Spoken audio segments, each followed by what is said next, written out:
Kan kuliah kita hari ini dalam mata kuliah studi ayat-ayat dan hadis tentang pendidikan. Topik kita hari ini adalah tentang tanggung jawab pendidikan perspektif hadis Rasulullah. Ya, sebelumnya saya ingin ambil presensinya dulu. Ya, Alimun sudah hadir ya. Desra Sudah, Pak. Hadir, Pak. Alimun hadir, Deti, Pak. Deti sudah.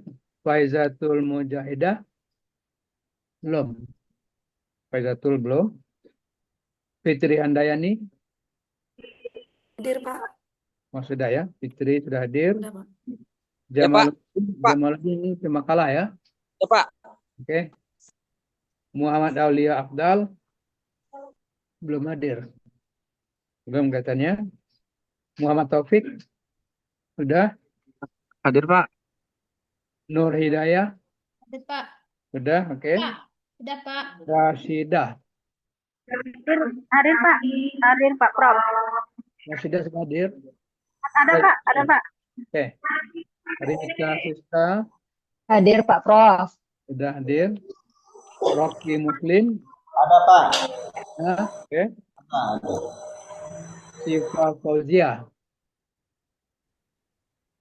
Hadir Pak Prof. Oh ya, oke. Siva hadir. Fitri Wulandari. Fitri Wulandari. Udah ya. Yeni Marlina. Sudah. Yoga Adiansah. Hadir, Prof. Siap. Oke. Taufik Hidayat. Taufik hadir.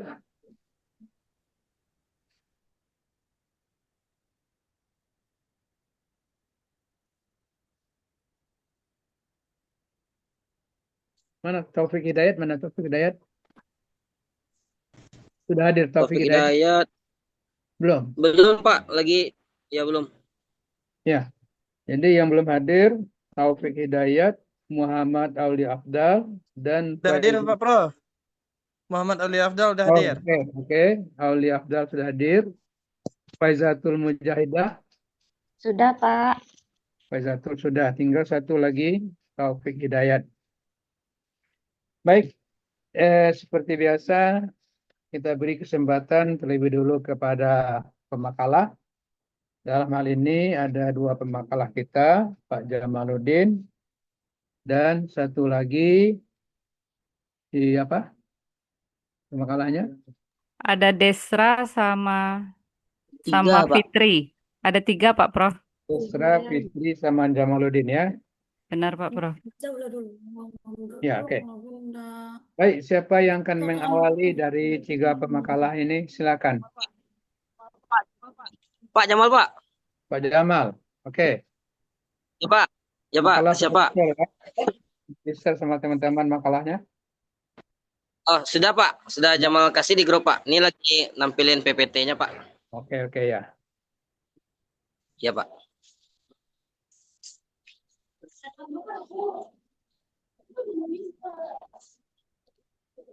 Mulai Jamal, Pak. Silakan Pak Jamal dibuka.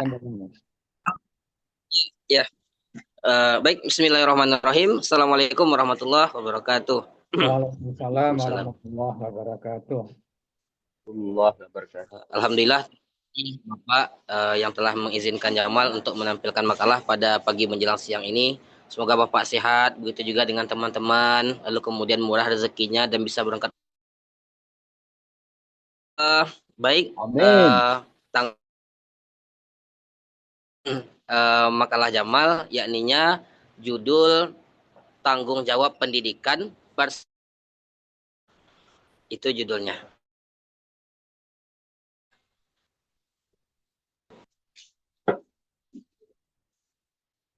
Oke.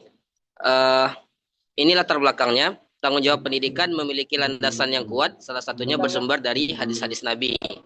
Tanggung jawab pendidikan mencakup orang tua, pendidik, dan individu sendiri. Sesuai yang pernah disebutkan oleh Bapak Pendidikan Indonesia, Bapak Ki Hajar Dewantara, yakni keluarga, sekolah, dan masyarakat. Inilah yang dikenal dengan pusat pendidikan. Sejalan dengan ajaran Islam dalam regulasi nasional, tanggung jawab pendidikan juga diatur dalam Undang-Undang Nomor 20 Tahun 2003. Undang-undang ini menegaskan bahwa pendidikan merupakan tanggung jawab bersama antara pemerintah, masyarakat, dan keluarga. Lanjut. Rumusan masalah. Pertama itu, apa pengertian tanggung jawab pendidikan dalam perspektif hadis? Dan kedua, apa saja bentuk tanggung jawab pendidikan menurut hadis Nabi Muhammad SAW?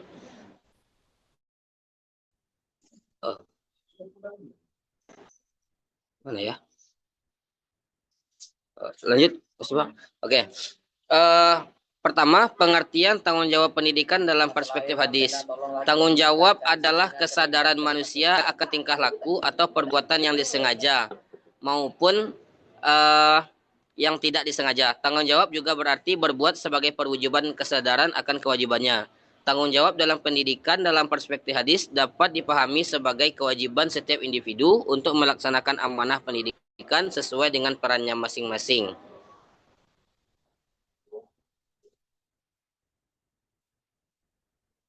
Bentuk-bentuk tanggung jawab pendidikan dalam hadis. Yang pertama, tanggung jawab individu. Setiap individu memiliki tanggung jawab terhadap dirinya sendiri, terutama dalam menuntut ilmu. Sabda Nabi Muhammad SAW, "Talabul ilmi faridatun ala kulli muslimin wal muslimat." Hadis ini menegaskan bahwa pendidikan itu wajib, ya, bukan pilihan, tetapi kewajiban setiap muslim untuk membentuk diri yang berilmu, berakhlak, dan bermanfaat bagi masyarakat.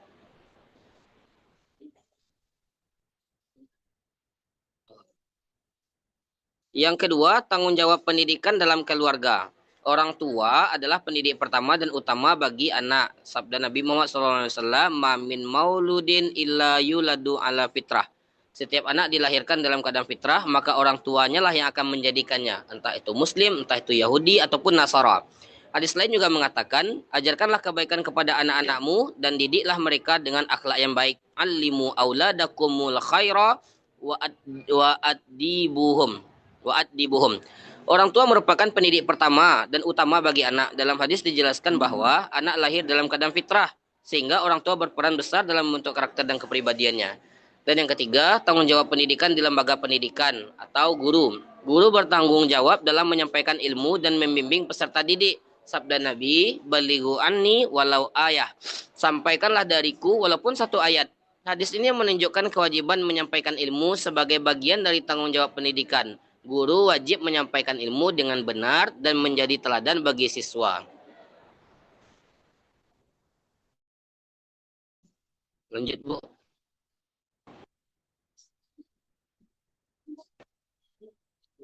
Oh, ini bentuk-bentuk tanggung jawab bentuk-bentuk tanggung jawab pendidikan dalam hadis.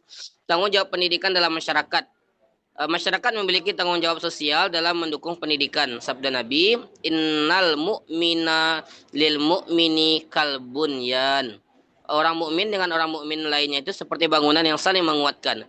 Hadis ini menunjukkan pentingnya kerjasama sosial dalam membangun kebaikan, termasuk dalam bidang pendidikan. Yang kelima, tanggung jawab pemimpin atau pemerintah.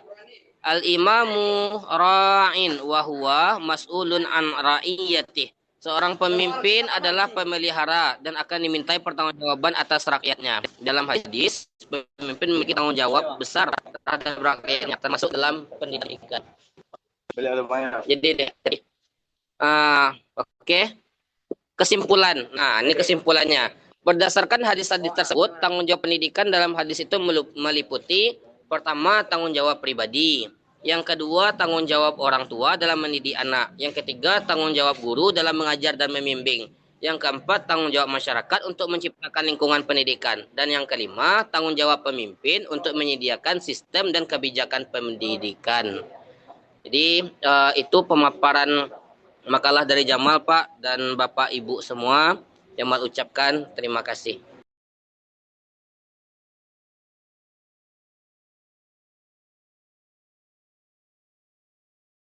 Lanjut, siapa lagi? Fitri atau Desra? Boleh Saya saya? dua. Oh, Desra pun nggak apa-apa. Oh ya, oke Pak Desra. Bapak tadi ada.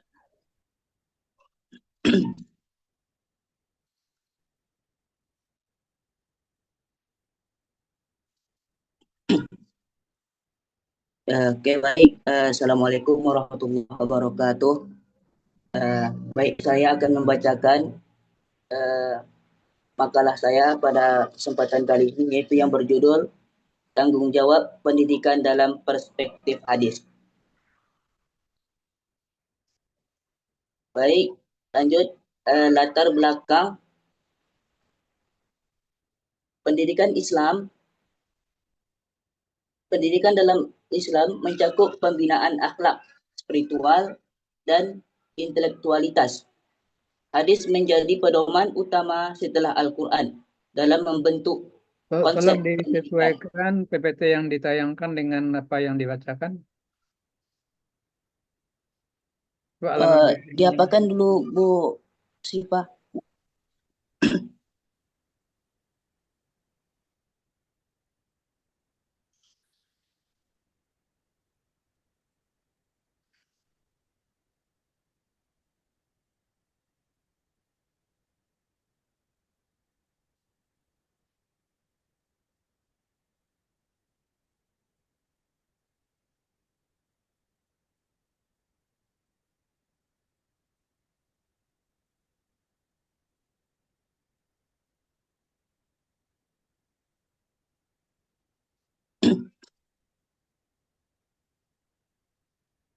Oke, baik.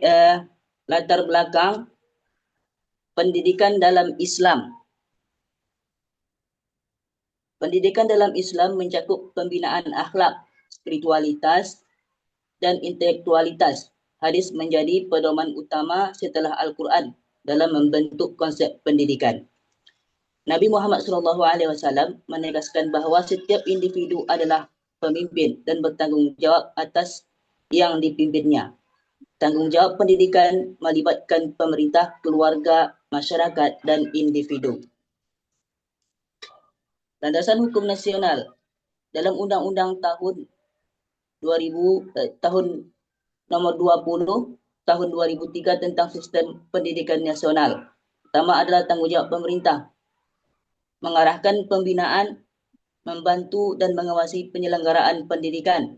Yang kedua adalah tanggungjawab orang tua, wajib memberikan pendidikan dasar, memantau perkembangan anak. Dan yang ketiga adalah tanggungjawab masyarakat, berperan dalam perencanaan, pelaksanaan, dan evaluasi pendidikan. Kedua, konsep tanggungjawab dalam pendidikan. Pertama adalah menurut Kamus Besar Bahasa Indonesia, tanggungjawab adalah kewajiban menanggung sesuatu dan siap menerima akibatnya. Seseorang yang bertanggung jawab harus mampu memikul beban tugas yang diamanahkan kepadanya dengan penuh kesadaran dan komitmen. Dalam dunia pendidikan, pengertian ini menegaskan bahawa setiap tindakan dalam proses belajar mengajar memiliki konsekuensi yang harus dipertanggungjawabkan secara moral dan sosial. Kemudian yang kedua, dalam perspektif Islam, setiap kalian adalah pemimpin dan akan dimintai pertanggungjawaban atas yang dipimpin. Tanggung jawab mencakup dimensi duniawi dan ukhrawi bersifat moral, sosial, dan spiritual.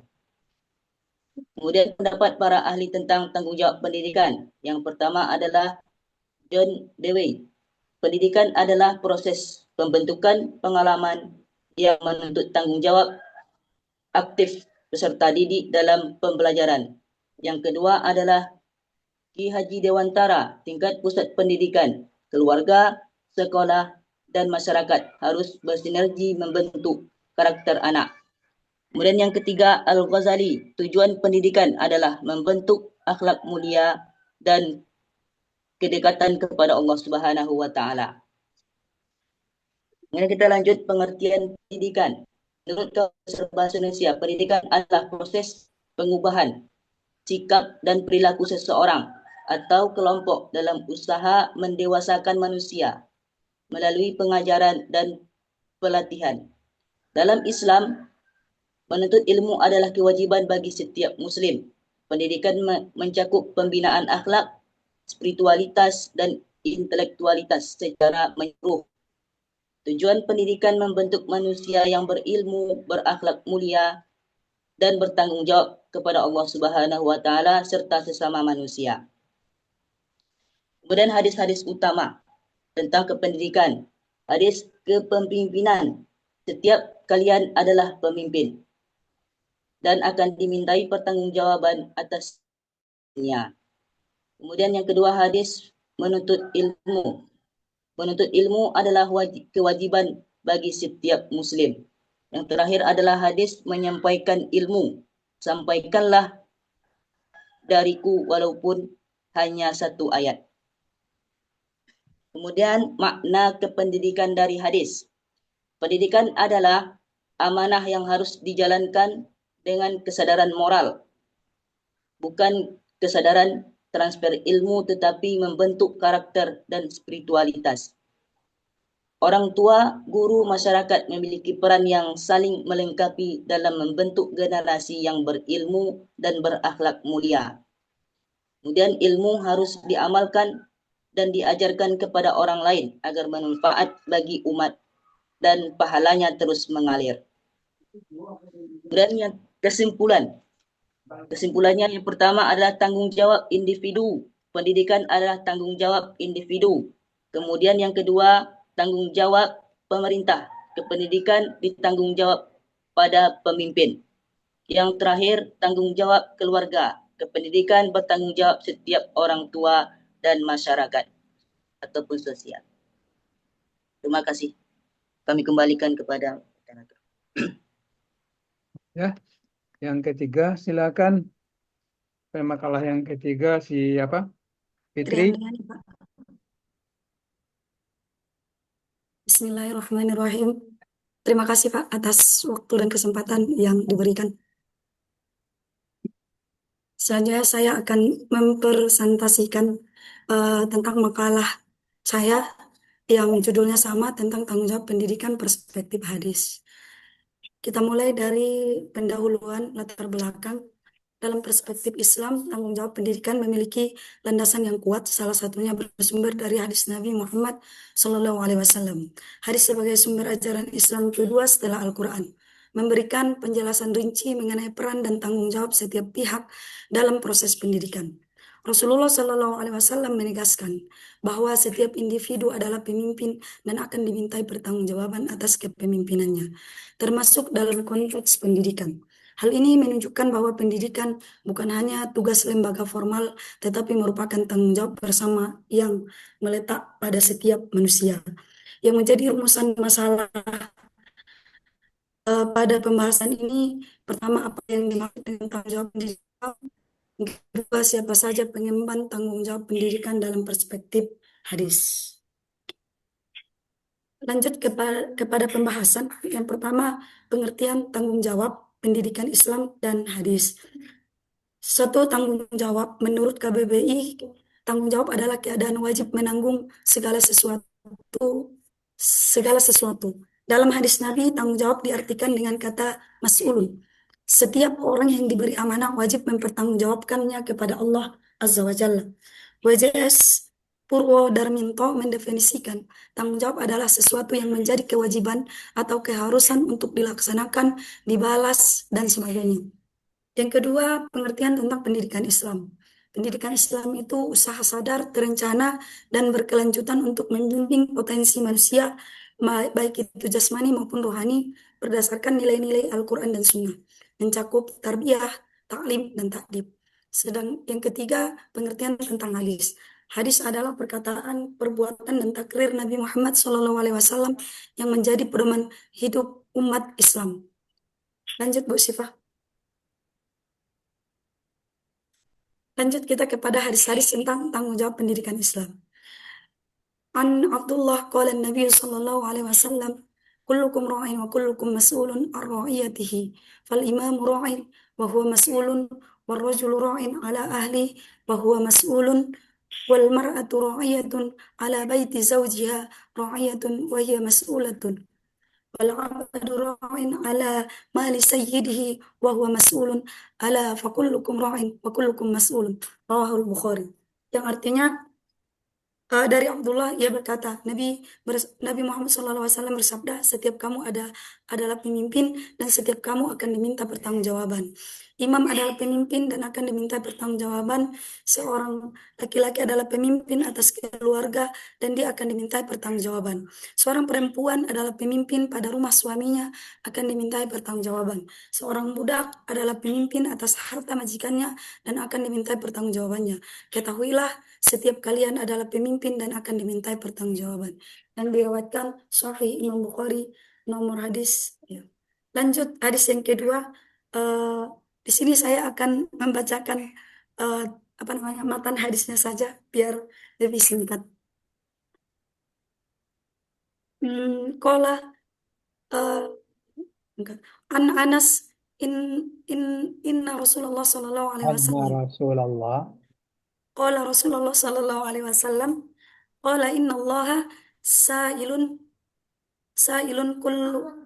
kulla ra'in amma istar'ahu ahafidha am dayya'a. Rawahu Ibnu Majah. Yang arti matan hadisnya adalah sesungguhnya Allah akan bertanya kepada setiap pemimpin tentang orang yang dipimpinnya apakah dipelihara atau disia-siakannya. Yang diriwayatkan Muhammad Ibnu Hibban. Dari kedua hadis tadi itu menjelaskan tentang kandungan ayatnya bahwa yang pertama yang bertanggung jawab atas pendidikan adalah pemimpin, yaitu sebagai arsitek sistem. Konteks tanggung jawab pemimpin di sini salah satunya sebagai aksesibilitas, yaitu memberikan kesempatan yang sama dan merata kepada seluruh lapisan masyarakat untuk membina ilmu. Tidak boleh ada diskriminasi akses.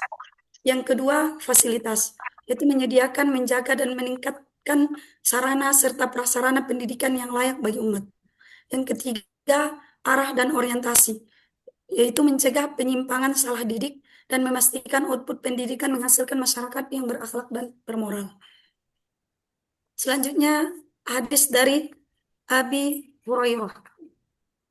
Qala Rasulullah sallallahu alaihi wasallam, "Ma min mauludin illa yuladu ala fitrati fa abawahu yuhawwidanihi aw yunassiranihi aw yumajjisanihi kama tuntajul bahimatan jam'ah hal tuhas tuhassuna min jada'a." Yang artinya Rasulullah Shallallahu Alaihi Wasallam bersabda, setiap anak yang dilahirkan dalam keadaan suci, maka kedua orang tuanya lah yang berperan menjadikan anak itu menjadi Yahudi, Nasrani, dan Majusi. Sebagaimana hewan melahirkan kumpulan hewan, apakah itu aneh? Yang diriwayatkan Muslim. Hadis selanjutnya Anin Nabi Shallallahu Alaihi Wasallam, qala tunkahul mar'ata illa li arba'in lima liha linasabiha lijamaliha walidiniha fasbar bidzatid din taribat yadaka. Rawahul Bukhari. Yang mana Rasulullah Shallallahu Alaihi Wasallam bersabda, wanita itu dinikahi karena 4 hal. Yang pertama karena hartanya, kedua nasabnya, kecantikannya, dan karena agamanya. Maka pilihlah karena agamanya, niscaya kamu akan beruntung. Hadis yang tadi itu menjelaskan tentang pentingnya yang kedua, tanggung jawab pendidikan itu berada pada keluarga, yaitu sebagai madrasah pertama. Hadis yang pertama tadi menjelaskan tentang hadis konsep fitrah, yaitu setiap anak dilahirkan dalam keadaan suci, maka kedua orang tuanya lah yang menjadikannya Yahudi, Nasrani, atau Majusi. Sedangkan hadis yang kedua itu langkah atau pendidikan pra kelahiran, itu pemilihan pasangan berbasis agama. Rasulullah Shallallahu Alaihi Wasallam memerintahkan memilih pasangan yang taat beragama karena perempuan yang taat beragama mencintai ilmu dan ilmu itulah yang memampukannya menjadi al-ummu madrasatul ula, madrasah pertama bagi keturunannya. Ini hadis penguat dari pendidikan tanggung jawab pendidikan keluarga. Di sini saya akan membaca matanya saja atau artinya saja biar lebih singkat. Kalau bacalah Hmm, matanya. apa Pak? Baca matanya Pak. Bacalah matanya dulu. Al-ghulamu yu'aqqu anhu yawmas sabi'i wa yusamma wa yumatu anhu al-adha. Fa idza balagha sitta sinina uddiba fa idza balagha tis'a sinina uzila firashuhu fa idza balagha salasa asyrata sanatan duriba lis-salati fa idza balagha sitta sit oh salah ada yang salah sebenarnya di sini hadisnya. Sittata. Sittata asyara zawwajahu abuhu summa akhadha biyadihi wa qala qad adabtuka wa 'allamtuka wa ankahtuka a'udzu billahi min fitnatika fid dunya wa 'adzabika fil akhirah. Yang artinya Rasulullah Shallallahu Alaihi Wasallam bersabda, anak itu pada hari ketujuh kelahirannya disembelih akikahnya, serta diberi namanya, serta disingkirkan dari segala kotoran-kotoran. Jika ia telah berumur 6 tahun, didik beradab susila. Jika ia berumur 9 tahun, dipisahkan tempat tidurnya. Dan jika ia telah berumur 13 tahun, dipukul agar mau sembahyang. Jika ia telah berumur 16 tahun, boleh dikawinkan dan ayah berjabatan tangan dengannya dan mengatakan, saya telah mendidik, mengajar, dan mengawinkan kamu. Saya mohon perlindungan dari Allah dari fitnah-fitnah di dunia dan siksaan di akhirat. Ya, dari hadis yang tadi itu menjelaskan tentang peta jalan mendidik anak dalam konteks keluarga. Itu yang pertama di hari yang ketujuh itu namanya fase penyucian, itu pelaksanaan akikah dan memberikan nama. Yang kedua umur 6 tahun namanya fase penanaman, fokus intensifnya itu pada penanaman adab dan susila dasar. Umur 9 tahun itu fase privasi, yaitu membangun kemandirian dan batasan ruang atau pemisahan tempat tidur. Yang selanjutnya umur 13 tahun itu fase kedisiplinan, penegakan disiplin ibadah wajib yang tegas, boleh dipukul untuk mendidik jika meninggalkan sholat. Yang terakhir umur 16 tahun, yaitu fase pelepasan, persiapan kedewasaan dan pernikahan. Orang tua berjabat tangan menandakan transisi tanggung jawab moral penuh ke tangan anak. Selanjutnya, eh, di sini saya akan membaca dari matanya saja. Oh, dari sini. Dari mana? Haddatsana Bashir ibnu Hilal As-Sawwafu, Haddatsana Daud ibnu Zibilqani an Bakri ibnu Khunais an Abdurrahman ibnu Ziyad an Abdullah ibnu Yazid an Abdullah ibnu Umar qala kharaja Rasulullah sallallahu alaihi wasallam dzata yaumun yaumun dzata yaumun min ba'di Abdullah ya, hujurihi jangan an Abdullah. An huruf jar. An Abdullah. An Abdurrahman. Ya, Ya, an huruf jar. Abdullah. Jadi an Abdullah. An Ubaidillah. An Abdurrahman. Jangan an Abdu. Ya. Oh ya.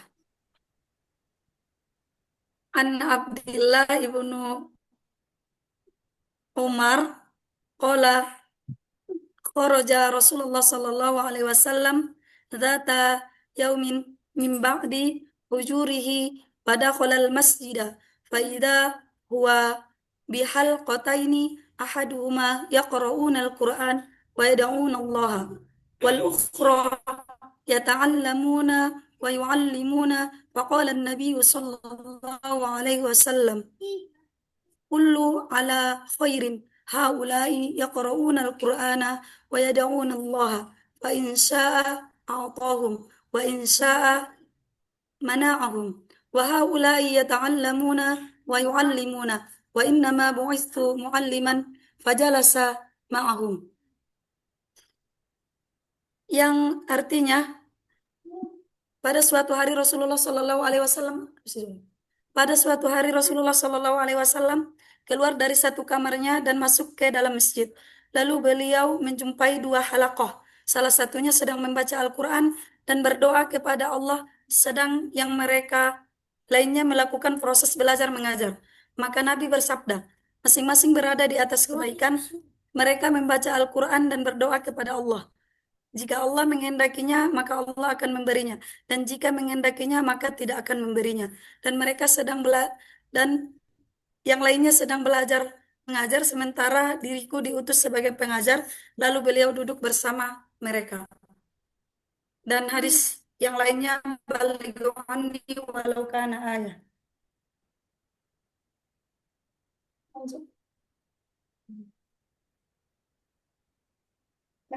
Bu apa? Bu Syifa.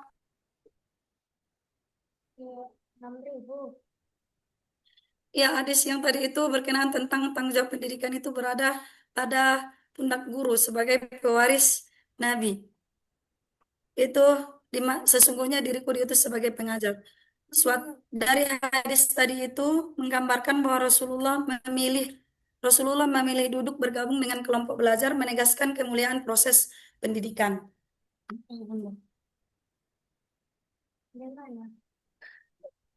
Nanti aja. Tiga peran utama pendidik. Yang pertama penerus misi keselamatan, yang kedua distributor kebenaran, yang ketiga role model akhlak. Oh, lupa.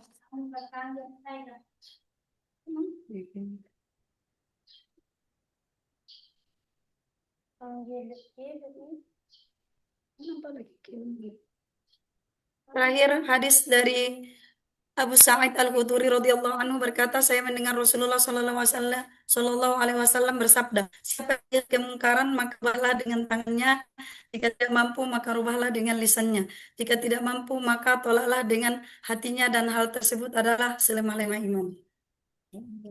Kan nanti ya.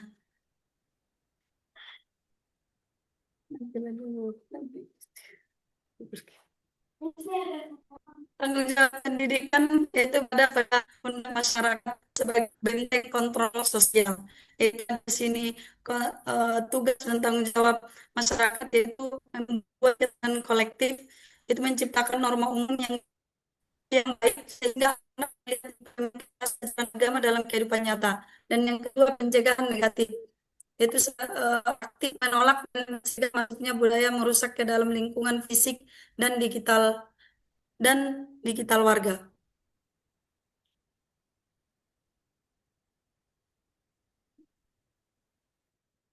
Intinya ada 4 pilar pengemban tanggung jawab pendidikan. Yang pertama pilar pemimpin, yang kedua keluarga orang tua, yang ketiga guru sebagai, dan yang keempat masyarakat atau lingkungan. Lanjut, Bu Syifa. Takut kelamaan. Baik, cukup. Di dalam kelas saya juga. Oh, cukup, Bu. Demikian presentasi makalah saya. Saya kembalikan kepada Bapak Prof.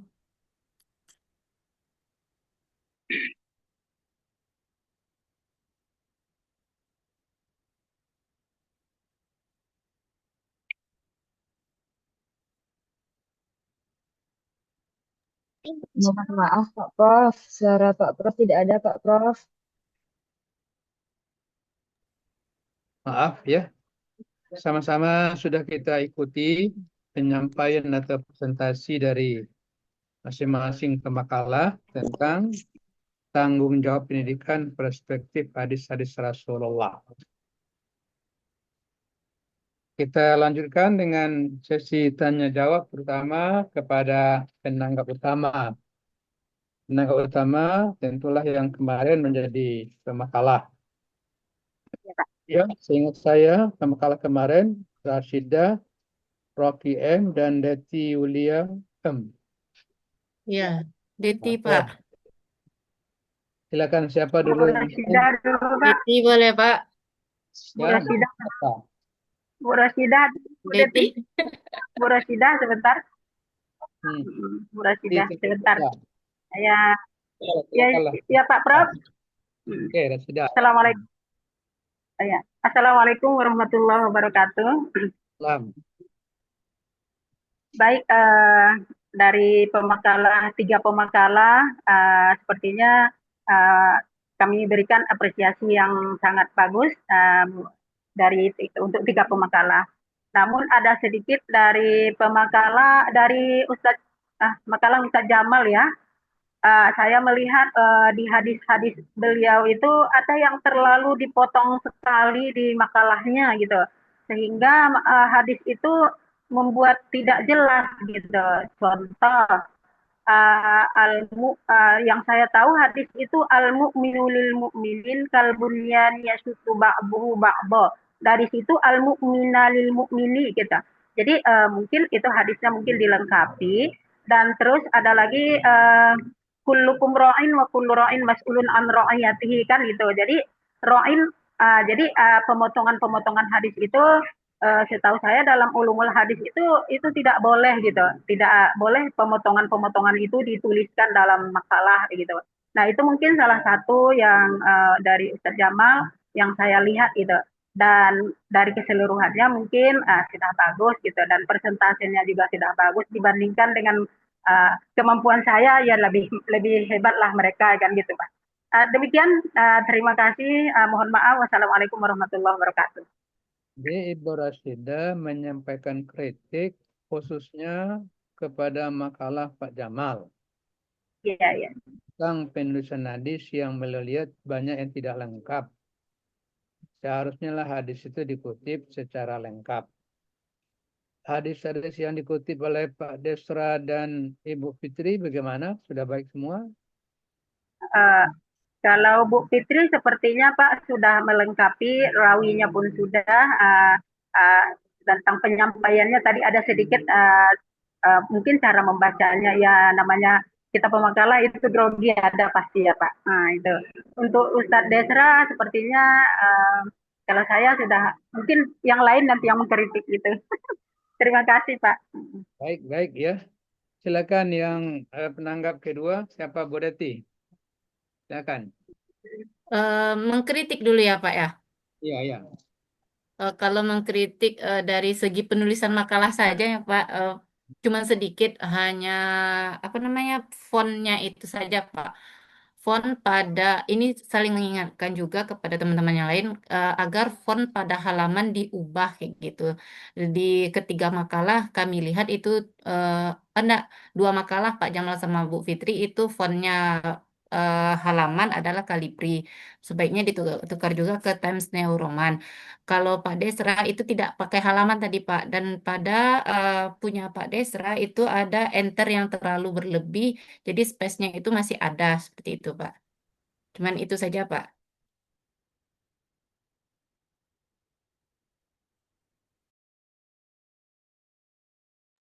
Mohon maaf Pak Prof, suaranya tidak keluar Pak Prof. Oh ya. Silakan penanggap yang ketiga Pak Rocky. Utama kritiknya adalah kritik terhadap penulisan makalah.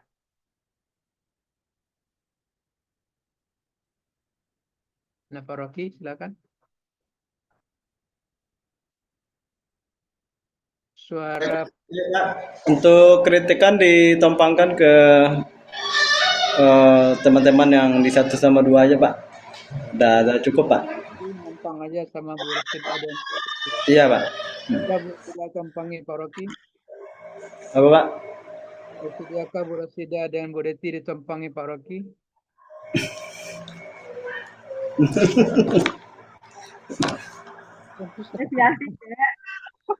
Tumpang lah. Pak Rocky untuk kritik penulisan menumpang saja kepada kritik Bu Rasida dan Bu Deti. Bersediakah Bu Rasida menerima tumpangan Pak Rocky? Janganlah Pak, jangan tumpang. Apresiasi ya Pak. Beratan Bu Rasida dengan Bu Deti. Dasarlah tumpang menumpang katanya. Jadi, tidak ada kritik yang berkaitan dengan penulisan oleh Pak Rocky? Cukup dulu Pak, cukup Pak. Sekarang pemakalah. Silakan bagaimana pemakalah menanggapi, mungkin tidak hanya kritik, masukan juga ini supaya lebih baik makalahnya dalam hal perihal kutip mengutip hadis. Silakan bagaimana, terutama Pak Jamal nih yang banyak dikritik makalahnya.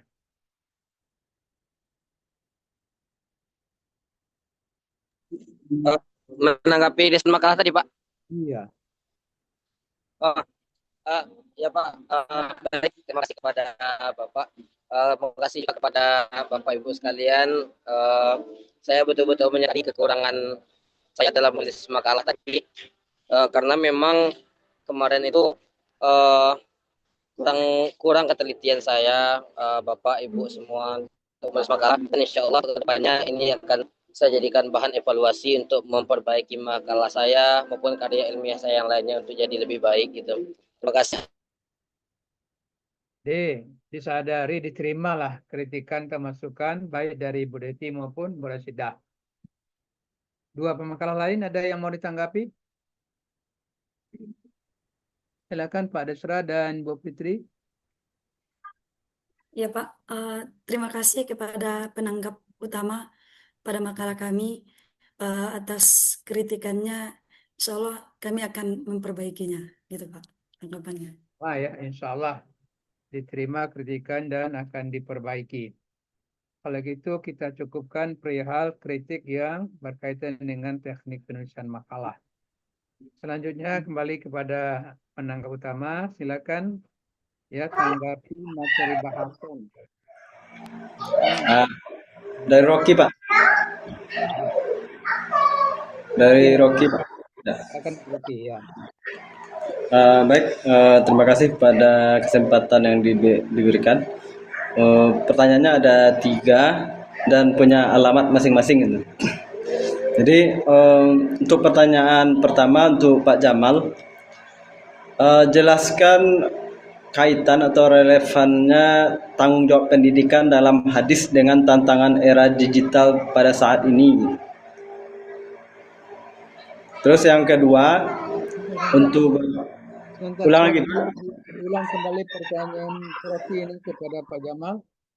Jelaskan keterkaitannya atau kaitannya tanggung jawab pendidikan dalam hadis dengan tantangan era digital saat ini.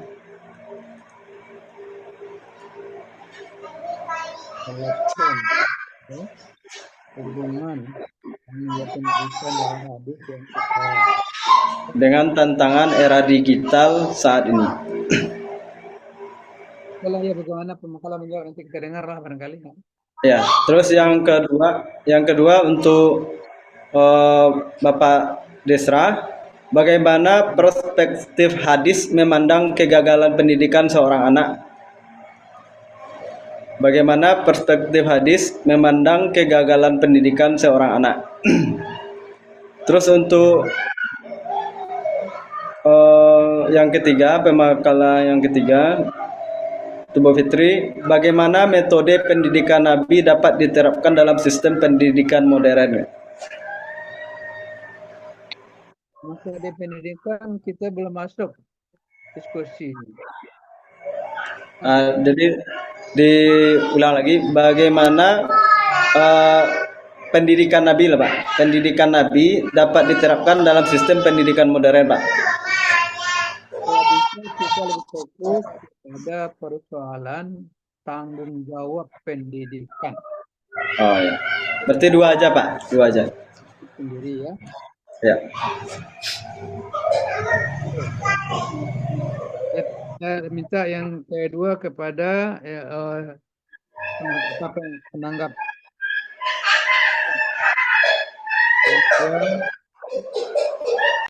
Sudah yang materi lagi, sudah.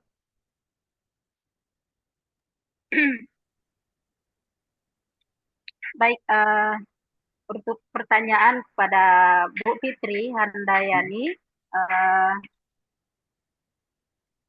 sampai hubungan antara pendidikan dengan seperti hadis yang disampaikan tadi itu, anak lahir akan diakikah 7 hari. Kira-kira di situ pendidikan apa yang kita dapatkan perintah akikah itu? apakah itu pendidikan atau hanya sebatas kasih sayang atau bagaimana? Itu pertanyaan dari saya. Nah, itu. Tentang Jadi yang dididik kedua, mendidik. pertanyaannya, Tadi ya, hadis yang itu diantaranya, akikah tadi ya, nah, yang ditanyakan nilai-nilai pendidikan apa yang bisa diambil. ya, Oke. iya tuh, iya Pak Prof. Terus apa lagi pertanyaannya? Kedua tadi itu apa namanya tuh memilih seorang istri itu kan dari harta keturunannya dan agama. Nah, itu juga yang paling fundamental yang kita harapkan dari 3 kriteria itu mana yang akan dilihat dari segi pendidikan begitu. Nah, itu mungkin yang 2 itu Pak Prof. Di kutip hadis tentang ya memilih calon istri. Itu kan oleh laki-laki ya, Bu Hidayah. Ya, Kalau itu perempuan ada para enggak tuntunan dari Rasul untuk memilih calon suami? Hah? Mantap Rasul memikirkan calon suami bagi istri. itu ada belum ketemu hadisnya Pak. Cuman dia dalam istilahnya itu kan harus dipilih juga seorang laki-laki itu tidak juga sembarang apa namanya itu tidak harus menyerah gitu, harus ada pilihan juga. Lupa sih. Tidak ada hadisnya ya? Lupa Pak. Tidak ada hadisnya ya? Belum ketemu Pak. Kalah. Baik, silakan kepada penanggap yang ketiga. Ya, kepada Betty.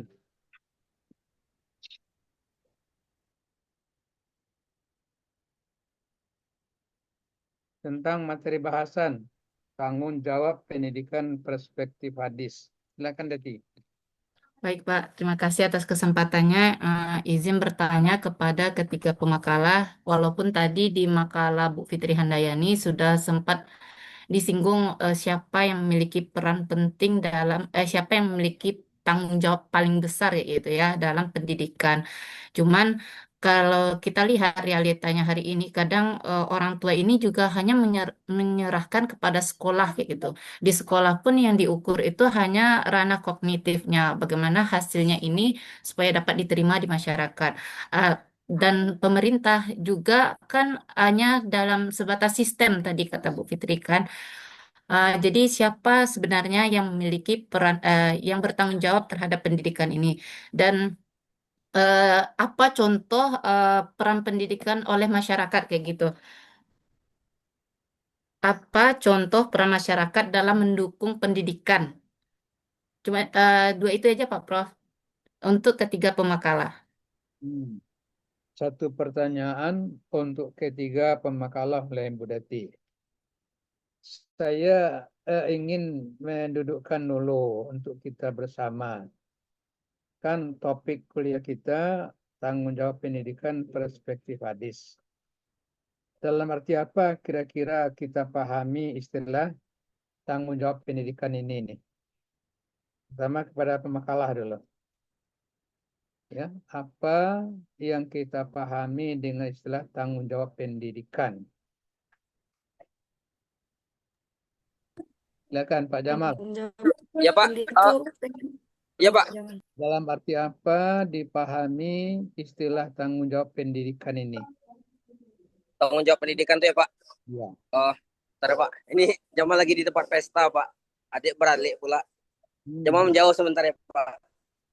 Oke lah, anak biarlah siapa dulu? Desra dulu, Desra. Ya Pak. Jamal udah jauh nih Pak. Oke lah. Iyalah. Oke Pak. Terkait sama siapa peran penting tanggung jawab pendidikan ya Pak? Ya, dalam arti apa dipahami tanggung jawab pendidikan yang kita diskusikan ini nih? Dalam artian apa dipahami dalam artian apa dipahami tentang pola pendidikan ya Pak? Tanggung jawab pendidikan. Oh, tanggung jawab pendidikan. Oh, kalau menurut Jamal gini Pak, tanggung jawab pendidikan itu memang harus menjadi tanggung jawab masing-masing Pak, tanggung jawab pribadi gitu Pak. Bukan. Jangan tanggung jawab dijawab dengan tanggung jawab juga. Saya tanyakan, apa arti tanggung jawab pendidikan yang kita diskusi sekarang? Oh, arti tanggung jawab. Dengan tanggung jawab juga. Oh, arti dari tanggung jawab pendidikan ini feedbacknya sih Pak, untuk menciptakan perubahan diri dan perubahan masyarakat Pak. Kalau untuk itu tujuan. Ya, kalau jawabannya untuk biasanya tujuan atau faedah. Nah, yang ditanyakan huwa tanggung jawab pendidikan. Apa cluenya ya? Pak coba kasih cluenya Pak. Oke, Pak Desra, gimana Desra?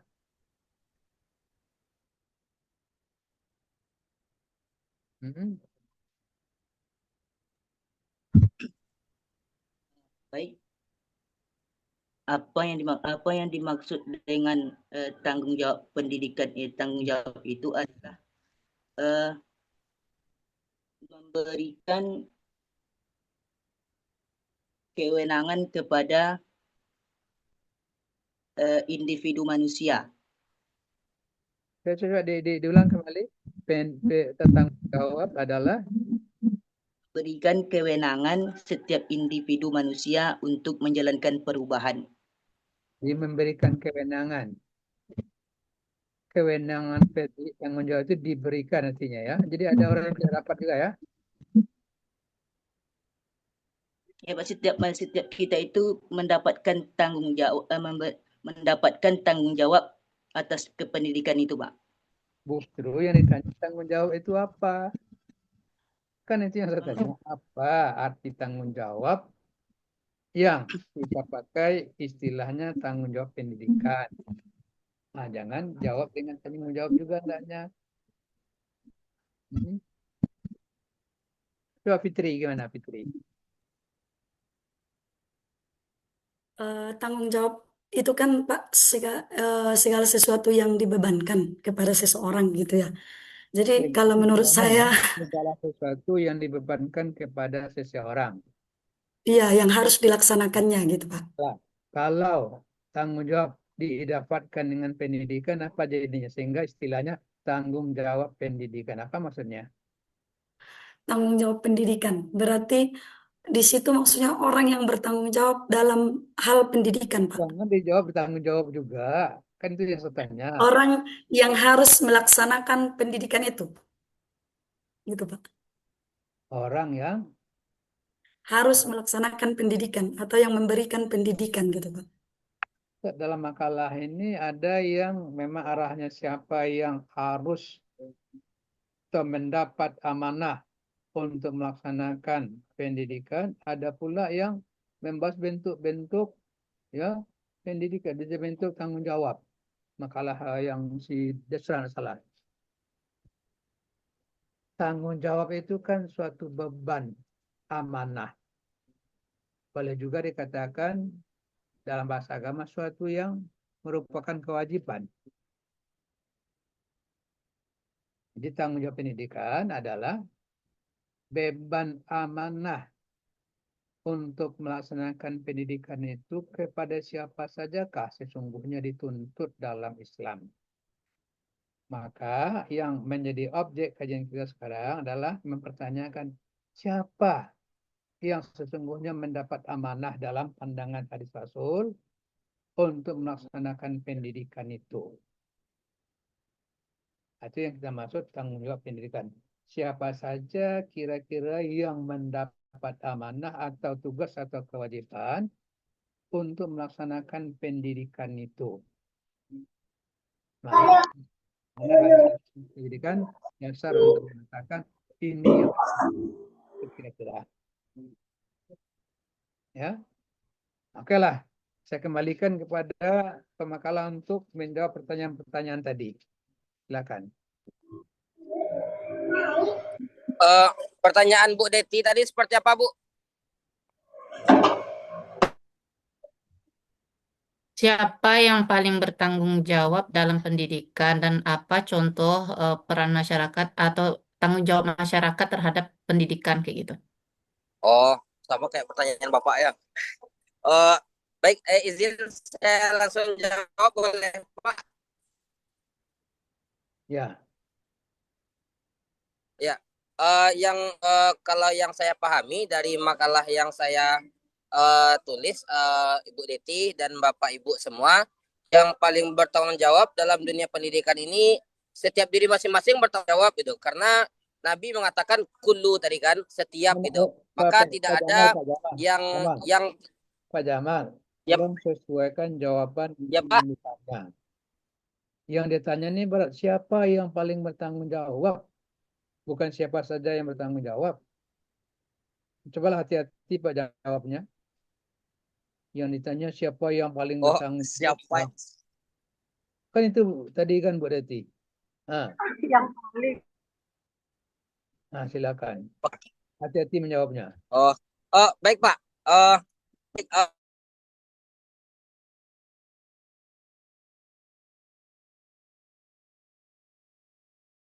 pendidikan adalah ulama. Siapa? Karena memang ulama ini jadi penentu di dalam dunia pendidikan. Salah ulama, maka salah setiap ilmu yang diajarkan. Salah juga masyarakat. Benar ulama, ilmu yang diajarkan masyarakat juga ilmu kepada kebenaran juga. Boleh saya tanya, Jadi, bentar. Kalau boleh saya lanjutkan pertanyaan Bu Deti. Ini apa hadis yang Pak Jamal jadikan alasan mengatakan ulama yang paling bertanggung jawab? Ulama tidak pernah dikasih biaya oleh pemerintah untuk melaksanakan pendidikan. baik Pak, kenapa Jamal katakan ulama yang paling bertanggung jawab? Karena kita kan membahas tentang pendidikan agama Islam. Dan Sebentar Pak Jamal. Kita membahas dalam perspektif hadis. Kalau itu mana hadisnya yang Pak Jamal jadikan alasan untuk mengatakan ulama yang paling bertanggung jawab? Oh, Saya baik Pak. Di MUI tidak ada anggaran pendidikan yang diberikan oleh pemerintah untuk ulama.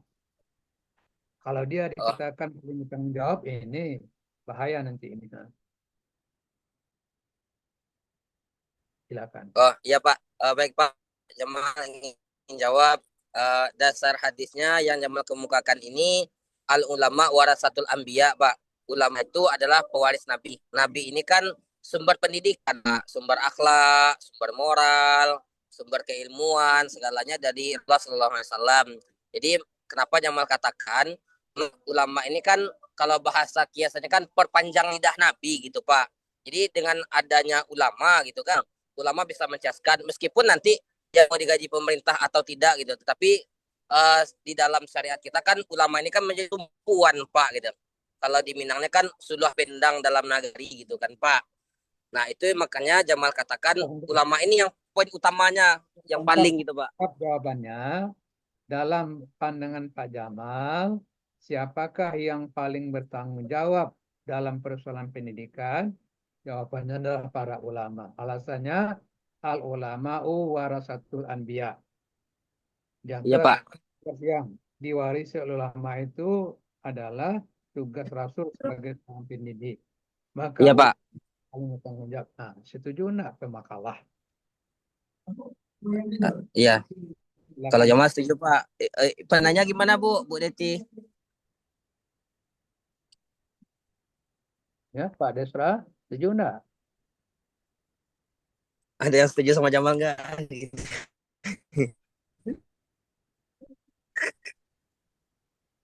Bu Deti yang nanya gimana? Yang setuju sama Jamal Pak.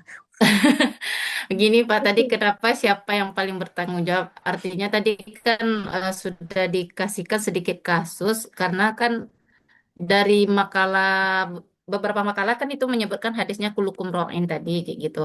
Eh, ada tanggung jawab dari diri sendiri, orang tua, sekolah, negara atau pemerintah. Jadi kebanyakan pada realita hari ini itu kan orang tua ini banyak menyerahkan kepada sekolah, sedangkan di sekolah yang diukurkan tanggung jawabnya hanya sampai ke kognitifnya anak saja seperti itu. Sedangkan pemerintah di sistemnya tadi hanya memberikan kebijakan. Jadi siapa sebenarnya yang paling bertanggung jawab dalam pendidikan ini? Kita lihat dari perspektif hadisnya seperti itu, Pak. Ya, kira-kira jawaban Pak Jamal tadi bisa Bu Deti terima tidak? Ulama lah yang paling bertanggung jawab katanya. Oh, ulama kata Pak Jamal, Pak. Terima Jadi untuk memperbaiki ulama ini bagaimana cara ulama membantu memperbaikinya, Pak Jamal? Maksudnya tanggung jawabnya Oh, tuh berarti tanggung jawab memperbaiki pendidikan itu ulama gitu ya Pak Jamal ya? iya, Ibu setuju nggak sama Jamal gitu? Jawab dulu. Hmm. Pak, Bu Detinya nggak setuju sama Jamal, Pak. Dikasih pertanyaan baru, Pak. Ya, sepertinya tidak setuju ini. Iya, Pak. Hmm. Gimana? Emang Jamal sering kayak gitu, Pak. Baik. Kalau bisa bantuan yang lain, Iya, Pak. siapa yang bisa menjawab? Ya, Pak Desra bisa menjawab siapa yang paling utama bertanggung jawab ini? Ya, Bu Fitri. Kita udahan, Bu Deti. Hmm. Pertanyaan apa yang sangat berperan ataupun yang bertanggung jawab atas pendidikan ini. Kalau menurut saya itu adalah yang pertama sekali itu adalah orang tua. Karena pendidikan yang pertama itu adalah dari rumahnya dulu. Pendidikan yang dari keluarga. Itu menurut saya. Baru nanti ke sekolah. Itu menurut pendapat saya, Pak. Iya, tidak setuju dengan Pak Jamal bahwa yang paling bertanggung jawab itu bukan ulama, tapi orang tua, karena pendidikan diawali di rumah, di keluarga. Itu alasannya. Hadis yang tepat untuk ini apa kira-kira, Desra? Itu yang disampaikan tadi itu adalah madrasah yang pertama itu adalah al-madrasatul ula. Orang tua adalah madrasah yang pertama bagi anaknya gitu. Nah, itu hadis yang dipakai oleh Desra. Muncullah jawabannya. Karena ibu atau rumah tangga adalah madrasah pertama. Maka orang tua lah yang paling bertanggung jawab. Ya. Nah, kalau Fitri gimana? Iya, Pak. Sebenarnya dari yang makalah saya ya ada 4 tadi ya penanggung jawab pendidikan. Yang 4 ini sebenarnya saling berkaitan, saling mendukung satu sama lain dan antara satu tanggung jawab itu juga tidak boleh abai gitu. Jika salah satu tanggung jawab pendidikan itu diabaikan, contoh dari orang tua atau dari guru itu akan kewalahan salah satunya gitu Pak.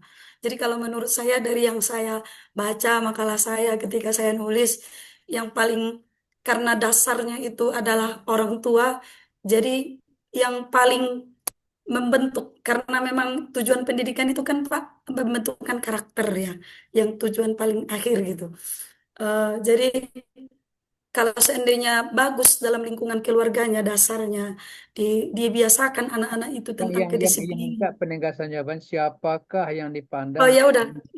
Berarti keluarga Pak. Kalau menurut saya sepakat dengan Pak Desra itu keluarga lah yang paling pertama bertanggung jawab tentang pendidikan anak, yaitu di mana hadisnya Rasulullah, "Mamin mauludin yuladu alal fitrati," yaitu di mana anak itu dilahirkan keadaan suci, fa'abawahu yuhawidani, maka orang tuanya lah yang menjadikan dia itu Yahudi, Majusi dan Nasrani gitu Pak. Mungkin kita tidak bisa beri jawaban mutlak-mutlakan. Ulama lah yang paling bertanggung jawab untuk seluruh tingkat pendidikan. Tidak mungkin. Orang tua lah yang paling bertanggung jawab. Bayangkan kalau orang tuanya saja cuma tamat SD. Sekarang anaknya sudah SMA. Tak bisa orang tuanya melaksanakan tugasnya. Demikian juga kalau anak sudah banyak, ya hidup dengan lingkungannya, secara lingkungan masyarakat sudah jawabannya lihat dulu. Ya, masih anak tangga usia yang masih anak-anak tua lah. Karena orang tua lah yang paling dekat dengan si anak.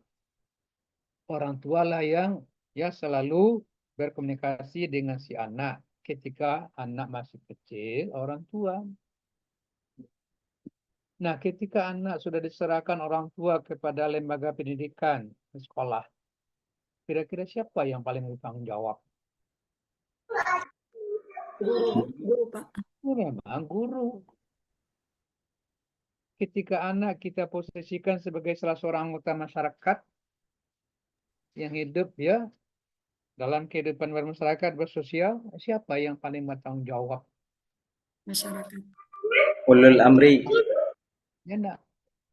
Mungkin di sini bisa kita tampilkan ulama, kalau saja konteksnya pendidikan agama. Kalau saja kita bicara tentang kebijakan, harus mengarahkan pemerintah. Pemerintah yang punya tanggung jawab utama kemana arah pendidikan dalam suatu negara itu akan. Apakah pendidikannya masih mengutamakan pendidikan spiritual, keagamaan, ketakwaan, ataukah sudah akan diputar ke pendidikan sekularisme misalnya? Tanggung jawab. Ingat hadis kulukum ra'in itu luar biasa itu. Luar biasa semuanya. Sebab kata Rasul, siapapun semuanya punya tanggung jawab kepemimpinan.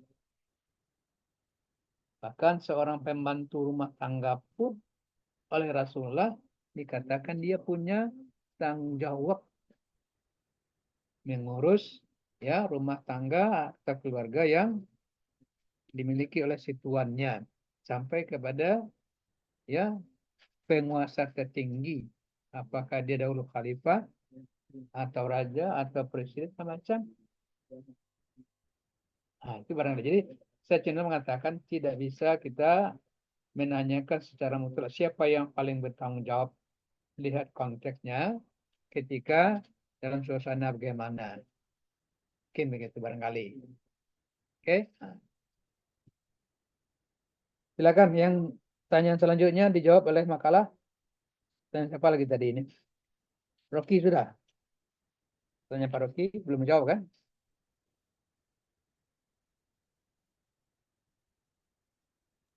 Saya, Pak. Ya, silakan. Sudah. Dua pertanyaan. Yang pertama tentang akikah, ya Bu Rasidah.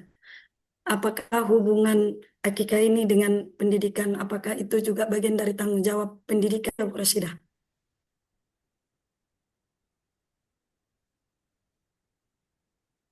Ya, Ya, benar, sebagaimana benar. hadis tadi yang sudah dipaparkan. Iya, Bu Rasidah. Ya, pendidikan apa yang kita ambil dari hadis tersebut, itu kan masih kecil kan, masih kecil sudah diberikan misalnya tanggung jawab apa di situ tentang pendidikan. Oh iya. Bisa mendengar suara saya? Bisa, bisa.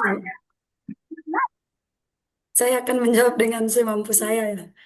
Tentang akikah dari hadis yang tadi itu kan di mana Rasulullah itu mengajarkan kepada kita sebagai yang bisa kita lakukan dalam konteks pendidikan dalam keluarga. Yang pertama, tanggung jawab seorang orang tua dalam pendidikan anak dimulai dari sesudah dia lahir ya. Di mana 7 hari itu disunahkan oleh Rasulullah itu mengakikah. Jadi di mana di situ nilai-nilai pendidikannya gitu kan Bu ya. Eh, Nilai pendidikannya itu yang pertama kalau untuk sebagai orang tua itu kan sebagai wujud rasa syukur dan bagian dari sunnah Rasulullah. Kalau untuk anak yang saya pernah dengar podcastnya Dr. Aisyah Dahlan, ya ternyata ada hubungan akikah ini dengan anak itu gitu. Dimana kalau dalam ilmu dia itu kalau Dr. Aisyah Dahlan itu katanya ketika anak itu di akikah itu kayak kita menyembelih sifat-sifat kebinatangan anak itu, gitu bahasanya gitu. Jadi ketika di situ juga dia menjelaskan, kadang kalau seandainya ada orang tua yang bercerita kepada dia, ada anaknya yang susah diatur atau susah dikasih nasihat gitu ya, agak bandel gitu. Dia bertanya di yang dia juga mengaitkannya dengan akikah, apakah anaknya sudah diakikah atau tidak. Itu salah satunya penyebabnya gitu kan. Jadi itu katanya hubungannya ketika anak diakikah, kayak sifat kebinatangan anak itu terputus gitu. Itu yang saya bisa sampaikan, itu juga ilmu yang saya dapat dari podcastnya Dr. Aisyah Dahlan karena sering lewat ya dari real saya. Eh, Mungkin itu saya yang dapat saya sampaikan kalau nilai-nilainya dalam pendidikan gitu. Tapi Saya kembalikan tidakkah yang seharusnya kita gali adalah tanggung jawab pendidikan apa kira-kira dalam hadis ini yang dibebankan kepada orang tua? Bukan hikmah akikah terhadap si bayi yang diakikahkan. Ya, tanggung jawab pendidikan apa kira-kira yang bisa kita gali dari hadis ini? Bukan hikmah akikah bagi si bayi yang diakikahkan. Bagi kira itu.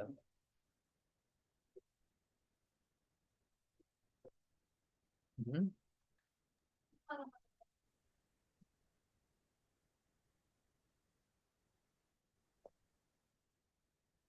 apa dia agak Oh, enggak. Yang ditanyakan tadi kan tentang hadis yang di dalamnya ada persoalan akikah, ada persoalan anak ya tidur nanti dipisahkan kalau sudah umur segala macam. Yang harus digali sesungguhnya karena kita dari kajian kita adalah tanggung jawab apa, tanggung jawab pendidikan apa yang bisa kita gali dari hadis-hadis yang dikutip ini. Itu kira-kira. tanggung jawab pendidikan keluarga, Pak? Hah? Tanggung jawab ya. Ini kan bentuk-bentuk pendidikan yang seharusnya dilaksanakan oleh orang tua. Iya, Pak. Akikah sendiri, hukumnya apa? Wajib, sunat. Sunnah, Sunat Pak. bagi siapa? Bagi orang tua, Pak. Bagi orang tua ya. Iya, Pak. Yang lain-lain, di dalam hadis ini, ya kemudian dipisahkan, boleh dipukul kalau dia tidak mau salah juga usia sekian, udah meningkat remaja juga, pisahkan tempat tidurnya, jangan ya satu kamar juga kalau dia berbeda jenis kelaminnya. Kira-kira bagaimana Fitri mengaitkannya dengan bahasan tentang tanggung jawab pendidikan? Ini kan contoh-contoh yang menjadi tanggung jawab si ibu dalam melaksanakan pendidikan rumah tangga adalah mulai dari bahkan lebih jauh lagi. Ini sudah seminggu ini ditaniakan supaya diakikahkan. Bahkan sebelumnya ketika anak lahir itu agama kita hadis mengajarkan supaya si bapak mengumandangkan azan dan iqamat pada telinga si bayi. Lebih awal lagi daripada akikah. Setelah anak nanti lahir, setelah anak lahir itu disyariatkan kepada anak. Jadi dikumandangkan azan dan iqamah. Lalu ada satu lagi. Apa itu? Laksanakan akikahnya bagi yang mampu. Dalam hadis, sebaik-baik akikah itu dilaksanakan pada hari yang ke-7. Kalau belum sempat, boleh hari yang ke-14 atau minggu yang ketiga dan seterusnya. Ya kan? Nah, ini kan bentuk-bentuk ya kewajiban yang dilaksanakan oleh orang tua. Di dalamnya ada nilai-nilai kependidikan. Ya, itu barangkali yang bisa kita lihat di sini. Baik, bagaimana yang bertanya sudah bisa menerima jawaban dari pemakalah? Atau ada yang ditambahkan lagi? Eh, ya Pak Prof, sebenarnya belum lagi dapat itu kan tadi memang yang saya tanya tadi pendidikan apa yang didapatkan ketika perintah akikah itu 7 hari sudah harus dianjurkan untuk mengakikah kan gitu. Jadi pendidikan apa yang didapatkan sebenarnya dari hal itu gitu. Mungkin bisa yang lain menjawab mungkin atau menambahkan dari hal itu. Kalau pertanyaannya pendidikan apa yang didapat, arahnya kepada hikmah atau faedah. Apa faedah atau hikmah? Disuruhnya orang tua mengakikahkan anak yang baru lahir tadi. Nah, itu apa kira-kira jawabannya, Fitri?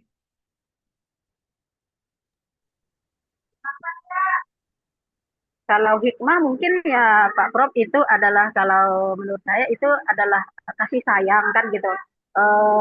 Sebagai pengorbanan orang tua kepada anaknya kasih sayang gitu. Jadi itu kan bagian dari kasih sayang. Tapi kalau pendidikannya apa gitu? Karena anak itu kan belum tahu apa-apa ini kan gitu. Belum tahu dia diakikah kan enggak paham Oh, gitu. itu Jadi karena pendidikan pendidikan apa yang didapatkan? kalau akikah itu? Karena kata Berseda, anak usia 7 hari itu kan belum tahu apa-apa. Belum tahu apa-apa. Keluarga, yang didik itu bukan si anak saja, tapi keluarganya. Situasi batiniah itu secara keyakinan kita akan berpengaruh kepada mental si anak. Ibu punya anak, ya baru lahir, yang diperdengarkan dengan dendang dangdut setiap hari. Bukan kalimat la ilallah atau kalimat-kalimat Al-Quran. Kita yakin akan ada pengaruhnya nanti barangkali. Jadi kita melihat bukan hanya dalam konteks kepada anak dia ya, tapi dalam kajian namanya bi'ah. Apa itu bi'ah? Bi'ah itu adalah kondisional lingkungan. Bi'ah soleha ya.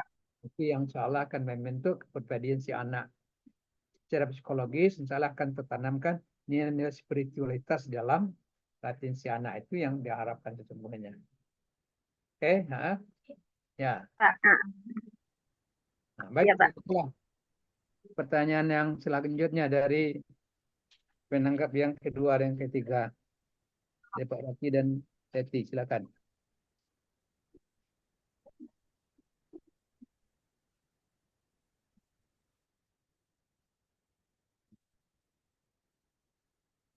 Masih ada pertanyaan yang belum terjawab kan? Masih Pak. Kedua dari Bu Rasida kayaknya kan. Masih ada, silakan. Hadis tentang memilih istri ya Bu. Nah, dengan tadi pendidikan. yang paling diutamakan di situ yang mana dari yang 3 itu? Yang 4 ya Pak, ya Bu ya. Tun kahul mar'atu li arba'in bukan li salah satin. 4.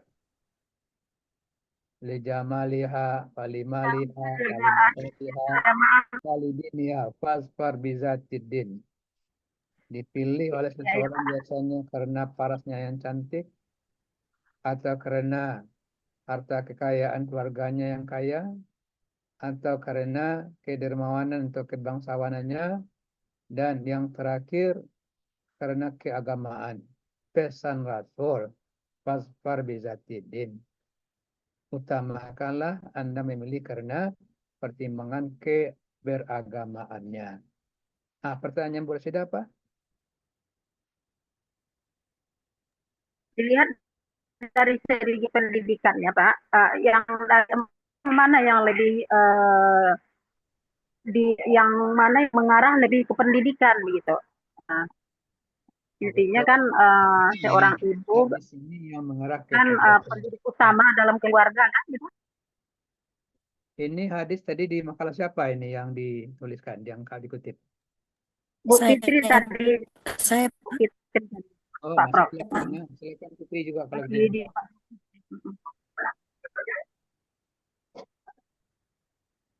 Oh ya mana ya? Tapi maaf, ini saya memulai tentang pemilihan calon. Sebentar Bu Fitri, saya pancing Bu Rasida. sepertinya Rasul hanya memberi perhatian kepada pemuda saja. Wahai pemuda, kalau kamu tidak berkeluarga, hendak pilihlah satu di antara mereka, utamakan yang kuat agamanya. Pertanyaannya, wanita ada enggak disuruh Rasul itu? Gimana caranya kira-kira? Tidak, belum ketemu.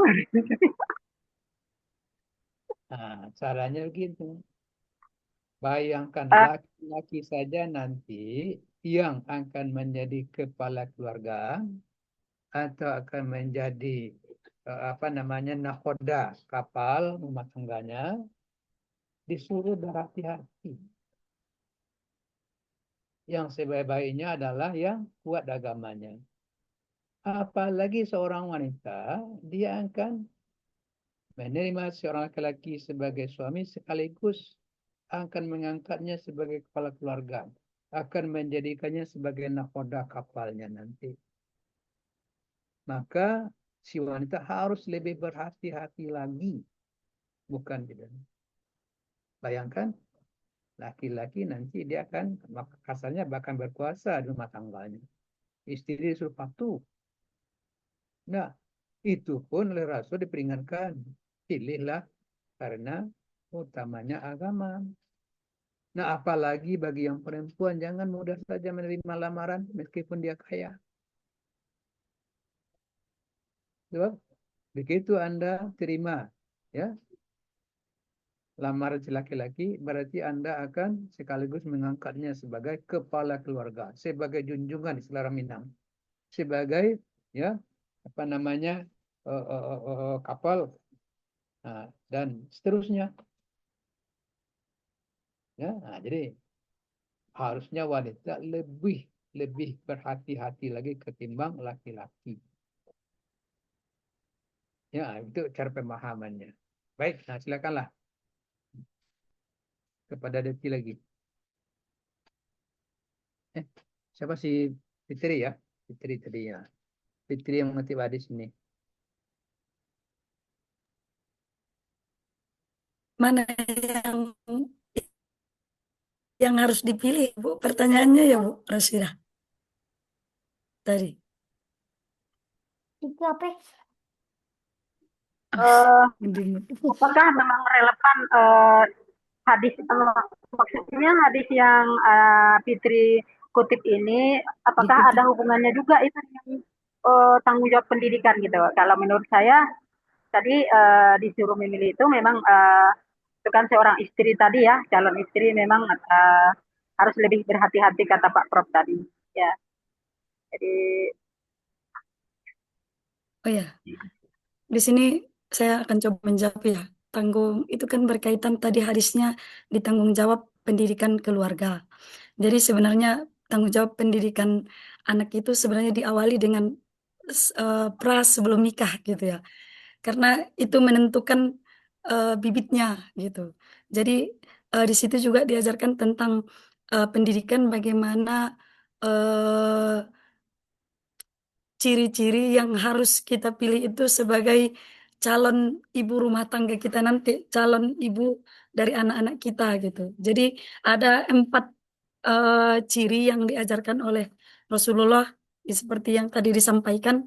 Jadi yang paling utama itu untuk mencari calon ibu dari anak-anak kita itu supaya nanti madrasah pertamanya itu bagus, yaitu yang kuat agamanya gitu, Ibu.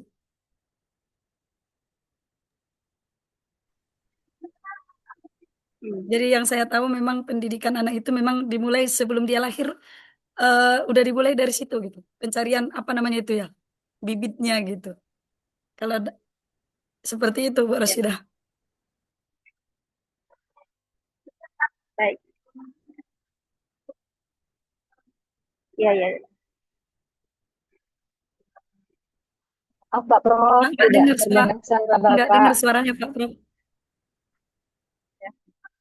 Iya, artinya dari jawaban Fitri tadi, hadis tentang tuntunan memilih calon istri yang laki-laki, kaitannya adalah tanggung jawab pendidikan konteks generasi yang akan dilahirkan nanti. Masih hilang suara Pak Prof. Mana ya?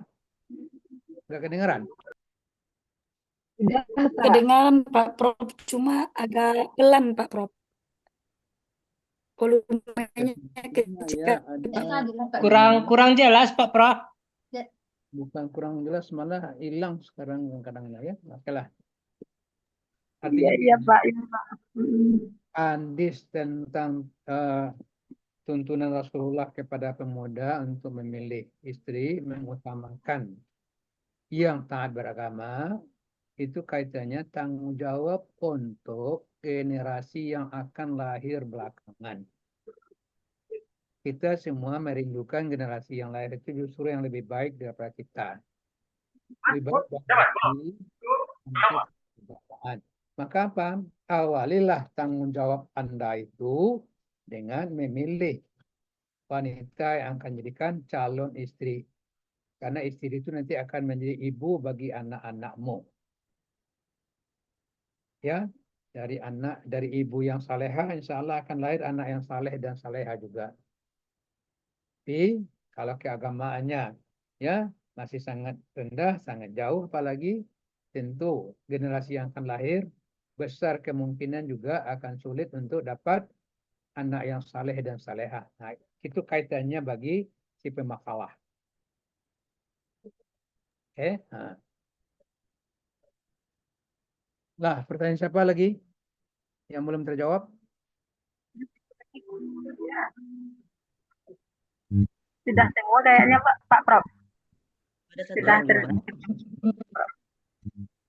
Pertanyaan dari Deti sudah terjawab belum? Deti tadi apa pertanyaannya? Agak panjang. Sudah tadi Pak Prof satu belum. Oke lah. Kalau sudah dari penanggap utama, sekarang kita buka untuk yang lain yang bukan penanggap utama. Silakan. Yang spontan silakan. Ya, izin Prof. Siapa ya? Izin Pak Prof. Ya, saya Prof. Yoga. Ya, baik. Ya. Terima kasih Prof. Yang pertama, tadi kan pembahasan education.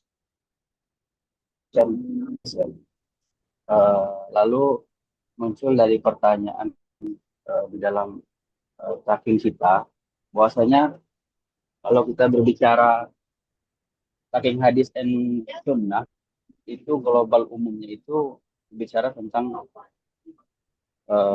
keadaan, tingkah laku, dan sikap-sikap Nabi terdahulu. Lalu menimbulkan sebuah pertanyaan baru. Bagaimana itu tentang pendidikan pada zaman Nabi? Lalu bagaimana konsep pendidikan itu mengafirmasi dengan konsep education modern? Ini kan perjalanan yang panjang. Nah, kalau semacam itu, tentu kita harus tahu juga konsep pendidikan modern tentu berbeda, sangat jauh berbeda. Nah, kita harus paham juga konsep pendidikan murni yang diajarkan Nabi ini seperti apa secara substansialnya. Ini itu, Prof. Ya, saya juga agak sulit sedikit mendengar, sering kali terputus. Silakan kalau pemakalah sudah paham pertanyaannya. Ya. Baik, yang kedua siapa setelah Yoga? Ingin bertanya. Alimun Pak Prof. Alimun, silakan Alimun. Baik, terima kasih Pak Prof atas kesempatan yang diberikan. Para pemakalah yang terhormat, dalam 3 makalah yang ditampilkan, setidaknya ada 3 pula bentuknya dengan bahasan yang sama. Ada yang mengatakan tanggung jawab pendidikan itu ada 5 poin, ada yang 4 poin, ada yang 3 poin. Kemudian kalau menurut saya itu sebaiknya yang 5 poin kita pakai. Dan yang menjadi pertanyaan, menurut pemakalah, tanggung jawab pendidikan yang ada saat ini itu apakah sudah berjalan sebagaimana mestinya? Kemudian yang kedua, kira-kira menurut para pemakalah, bagaimana mensinkronisasikan tanggung jawab pendidikan ini agar tercapai hasil yang maksimal? Barangkali itu yang ingin saya tanyakan. Atas jawaban yang diberikan, terima kasih. Apakah tanggung jawab pendidikan dalam masyarakat sekarang sudah berjalan sesuai dengan yang seharusnya? Ini yang dipertanyakan ya. Baik, yang ketiga siapa yang akan bertanya? Kemudian yang kedua tadi Pak Prof itu bagaimana mensinkronkannya supaya ini terlaksana secara bersama-sama kelima hal tersebut. Mensinkronkan antara apa ini Pak Alimuddin? Yang 5 tadi Pak Prof. 5 tanggung jawab tadi. Bagaimana mengaplikasikannya di lapangan? Pak Alimuddin milih yang 5 ya. Bagaimana ya, Pak. 5 tanggung jawab ini dalam ya pelaksanaan pendidikan zaman kita sekarang. Iya. Baik, yang ketiga kalau ada silakan. Yang akan bertanya. Saya Pak Prof. Nur Hidayah. Ya, Pak Prof. Ya, Nur Hidayah. Ya. Ya, silakan. Izin Pak Prof mau bertanya kepada pemakalah Pak Prof. Kita sebagai orang tua ya Pak Prof, ada tidak batasnya kita tanggung jawab kita terhadap pendidikan ini terhadap anak? Ini pertanyaan cukup menarik ini. Yes. Sebagai orang tua. Iya, batasnya. Ada batas tanggung jawab pendidikan ini. Iya. Tanggung jawab. Kemudian Pak Prof, seperti ini lagi Pak Prof. Umpamanya kita sebagai orang yang berilmu di atas orang tua kita lah ya, ilmunya atau pendidikannya. Apa kita bertanggung jawab kepada orang tua kita tersebut untuk memberi pendidikan kepada mereka? Ya. Seandainya kita katakanlah punya ilmu yang lebih karena kita tersempat kuliah, orang tua kita tidak. Iya Pak Prof. Kita juga punya tanggung jawab untuk mendidik orang tua. Iya, iya seperti itu. Ya, terima kasih Pak Prof. Dikembalikan kepada pemakalah dan moderator. Ya, ini saya kira perlu sekali didudukkan ini. Ya. Silakanlah kepada pemakalah yang bertiga. Pertanyaan dari Yoga tadi dulu yang pertama, silakan.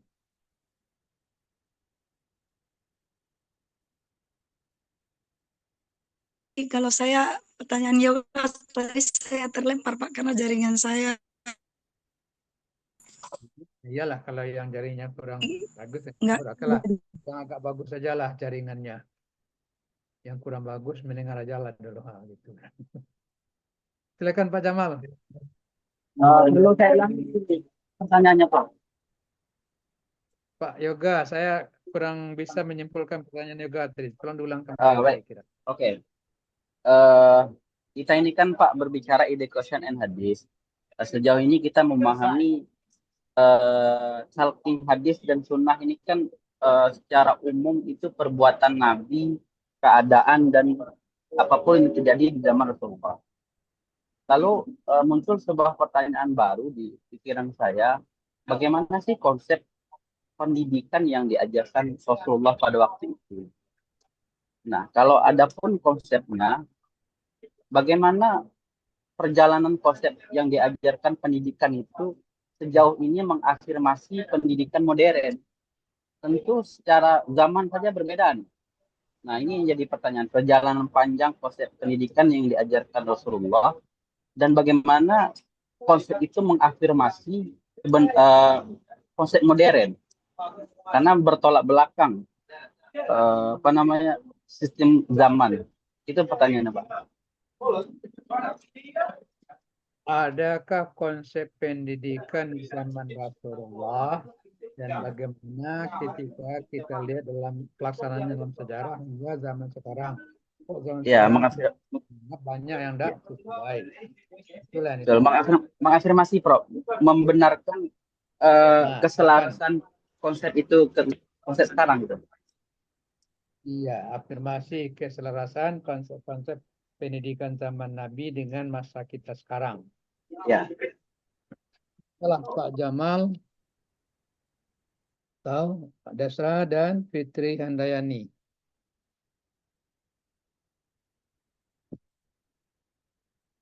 Izin Pak Prof. Ya. Berarti kita kan ini membahas tanggung jawab ya Pak Yoga. Berarti lebih kepada konsep tanggung jawabnya Pak Yoga. Pendidikannya konsep tanggung jawabnya Pak Yoga. Ya mungkin begitu. Kira-kira ada enggak konsep tanggung jawab Pula. pendidikan oleh Rasulullah? Kalau konsep yang dimaksud Yoga itu rumusan-rumusan yang ya sudah dinarasikan, tidak ada. Mana ada di zaman Rasul. Al-Quran pun baru berserak-serak. Hadis belum dituliskan, jangankan konsep. Pendidikan tanggung jawab. Yang ada Rasul sudah melakukan secara praktis. Ya, tugas beliau sebagai seorang pendidik. Kemudian beliau menyampaikan beberapa pesan, nasihat, tausiah yang berkaitan dengan kependidikan ini.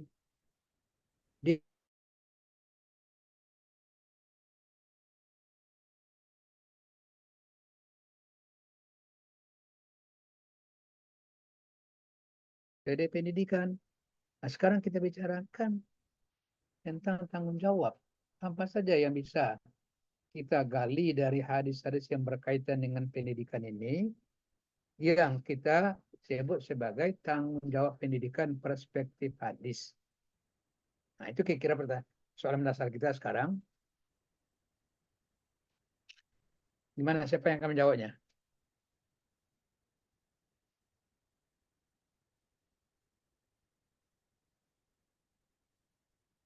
Saya ingin membuka sedikit.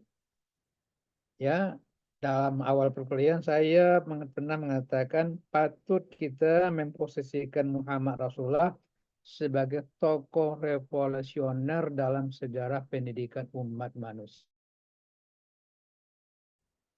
Ingat di zaman beliau, ya, beliau sudah mencetuskan wajibnya pendidikan. Talabul ilmi faridatun ala kulli muslim wa muslimah. Coba bayangkan. 14 abad lalu, beliau sudah mengumumkan pendidikan itu wajib bagi setiap pribadi muslim, laki-laki atau perempuan. Itu kan luar biasa. Ya. Indonesia saja kapan baru bisa mewajibkan pendidikan? Bahkan Rasul mengatakan pendidikan itu sepanjang umur. Talabul ilmi, utlubul ilma minal mahdi ilal landi. Long life education. Nah, kalaulah kita serius untuk menindaklanjut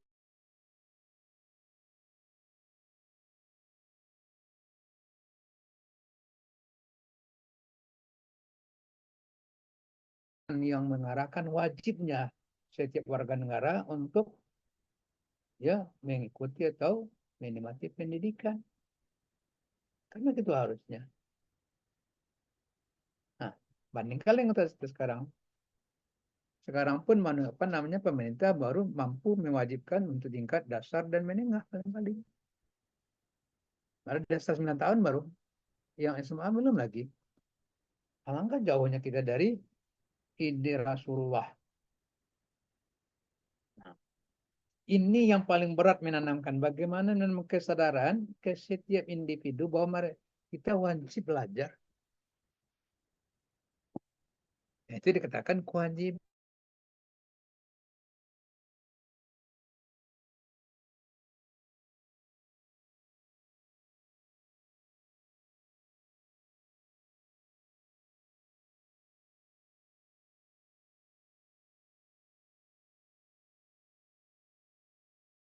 Atau ya untuk menjalani pendidikan. Bahkan sampai ke usia tuanya.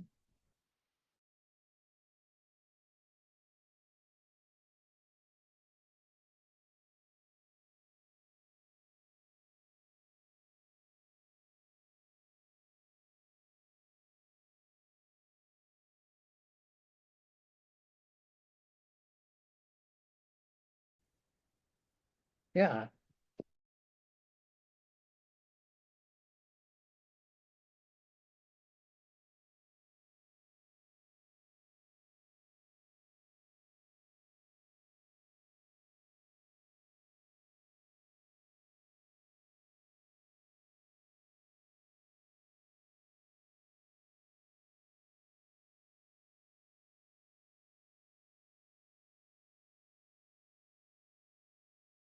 baik dunia dan akhirat.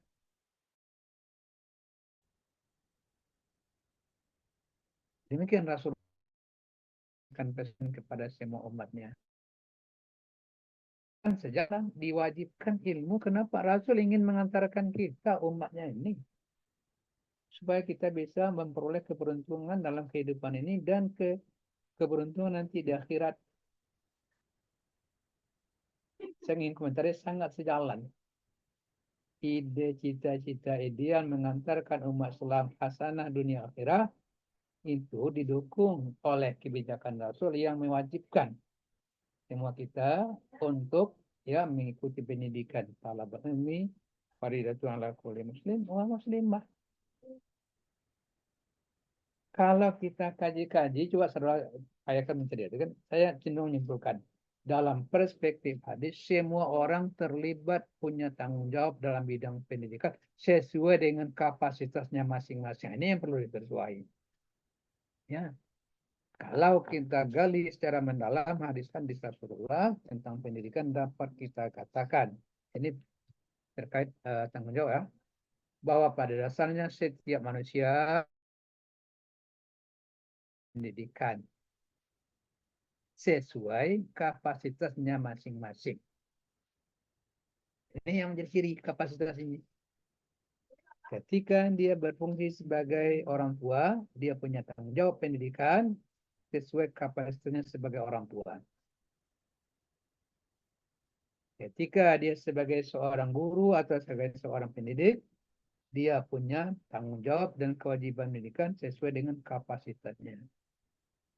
Sebagai yang memegang kendala pemerintahan, dia punya tanggung jawab sesuai kapasitasnya. Terutama untuk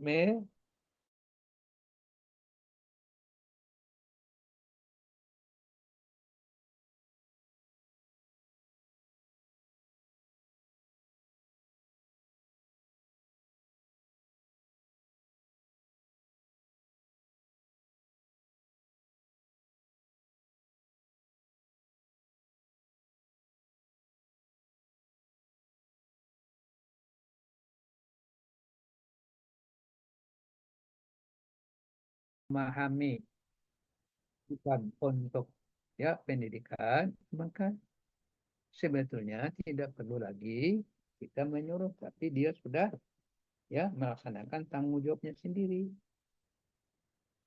Apa yang kita kemukakan tadi sebagai tantangan kan kurangnya kesadaran. Orang tua mungkin saja dengan alasan ekonomi, tapi sangat banyak kita lihat kurangnya kesadaran.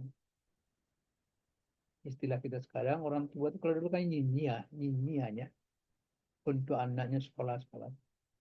Saya terus terang saja kalau tidaklah ibu saya nyinyirun mungkin tidak menjadi orang sekarang. Kalau bagi orang tua dulu senang aja balik ke bawah si puang. Kalau ke bawah orang lain. Ibu saya yang paling nyinyir. Diantarkannya saya ke sekolah. Karena saya tidak sekolah 2 bulan diantarkannya kembali ke sekolah. Inilah yang kita harapkan tanggung jawab pendidikan. Betul sekalian. Semua merasa bertanggung jawab. Mengenai rindu Rasul mengantarkan kita untuk hidup hasanah dunia akhirat yang modalnya ilmu, itu hendaknya kita rasakan tanggung jawab pendidikan ini. Jangan sampai ada anak kita, keluarga kita, keponakan kita, atau orang kampung kita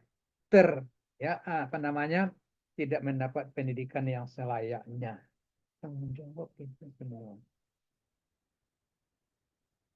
Nah, itu kira-kira kalau balik kita kaji secara mendalam bahasa kita tentang tanggung jawab pendidikan perspektif adib. Apa itu? Pada dasarnya semua orang dalam pandang Rasulullah punya kewajiban untuk persoalan pendidikan ini. Hanya saja dalam arti sesuai kapasitasnya masing-masing. Ulama ialah sebagai pemimpin spiritualitas. Memang banyak hadis kan Rasul juga mengatakan siapa yang tidak mau atau man katama ilman, nah, siapa yang menyimpan ilmu nak memberikan kepada orang lain, Allah nanti akan membalasnya, akan apa namanya, memberikan azab kepadanya. Tidak boleh dalam Islam kita menyimpan ilmu. Maka semakin tinggi ilmu, semakin berat tanggung jawab dia untuk mencerdaskan masyarakatnya. Itu akhirnya. Ya. Baik, masih ada waktu kita sedikit lagi. Silakan kalau ada yang ingin ditanyakan. Tadi ada pertanyaan mendasar menjawab. Apakah macam kita sekarang yang alhamdulillah sudah selesai kuliah S1, sekarang menempuh S2, lalu orang tua kita hanya tamat katakanlah sekolah dasar atau sekolah menengah saja. Berkewajibankah kita mendidik beliau? Tolong dijawab tuh pertanyaan siapa tadi tuh? Silakan. Pak Jamal, gimana Pak Jamal?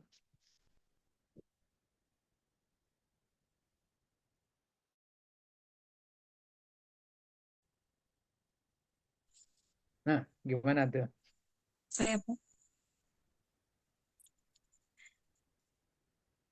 Fitri, belum jawab. Izin Pak Silakan. menjawab Pak. Ya Pak. Ya. Tadi kalau anaknya lebih tinggi pendidikannya daripada orang tua, apakah orang tua itu memiliki kewajiban untuk mendidik anaknya gitu ya Pak ya? Ya, terbalik. Apakah anak terbalik. mendidik orang tuanya yang hanya tamat? Oh gitu. Anak yang mendidik orang tua gitu ya Pak ya? Iya, Jadinya pertanyaannya. Fitri Kalau dari konsep hadis. Tua, orang tua hanya Iya, tamat Pak. SD, sangat rendah pengetahuannya. Adakah Fitri punya tanggung jawab atau berkewajiban untuk mendidik orang? Nah, itu yang ditanyakan. Kalau menurut saya dari hadis yang tadi dipaparkan, karena tadi juga dari penjelasan Bapak, kita itu harus memiliki kesadaran untuk, karena pendidikan itu kita semua manusia itu memiliki tanggung jawab masing-masing pada ranahnya masing-masing gitu kan Pak. Pertanyaannya jauh Kalau dulu. menurut saya ada tanggung jawab, ada Pak. Sebentar. Pertanyaannya jawab. Ada Pak. Wajibkah si anak yang punya ilmu lebih luas dibanding orang tuanya untuk mendidik orang tuanya sendiri? Nah, jawabannya itu iya atau tidak? Iya Pak. Ya, apa alasannya? Dan bagaimana caranya? Alasannya Pak, kalau alasannya mungkin kita diajarkan dalam agama watawasau bil haqqi watawasau bis sabar gitu ya Pak ya, saling mengingatkan satu sama lain gitu. Kalau caranya mungkin ya agak susah rasanya ngomong karena karena orang tua itu ya Pak ya. Cuman istilahnya janganlah dipakai istilah kita mendidik orang tua, tetapi iya itu tuh Pak. Apa namanya menasihati atau kita memberitahu orang tua. Terutama kalau kita lihat misalnya dalam persoalan salat, ternyata salatnya orang tua kita itu masih jauh dari kesempurnaan. Wajib kita membimbing orang tua kita. Tapi janganlah pakai istilah mendidik orang tua, membimbing atau menasihati. Ya. Apakah akan dibiarkan saja orang tua kita salatnya yang kurang beres itu? Misalnya. Tentu tidak. Nah, di sini kita berkewajiban menasihati atau membimbingnya. Cuman tidak usah pakai istilah mendidik orang tua. Ya, itu barangkali. Oke, siapa tadi yang menjawab pertanyaan itu? Hidayah ya? Nur Hidayah apa, Prof? Iya, Pak. Ada lagi yang lain pertanyaannya? Dan saya tadi udah. Silakan.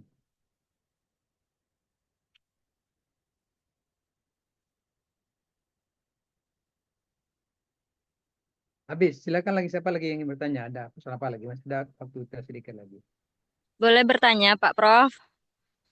Boleh, malah saya minta kan. Itu Ya, Pak Rika. Prof.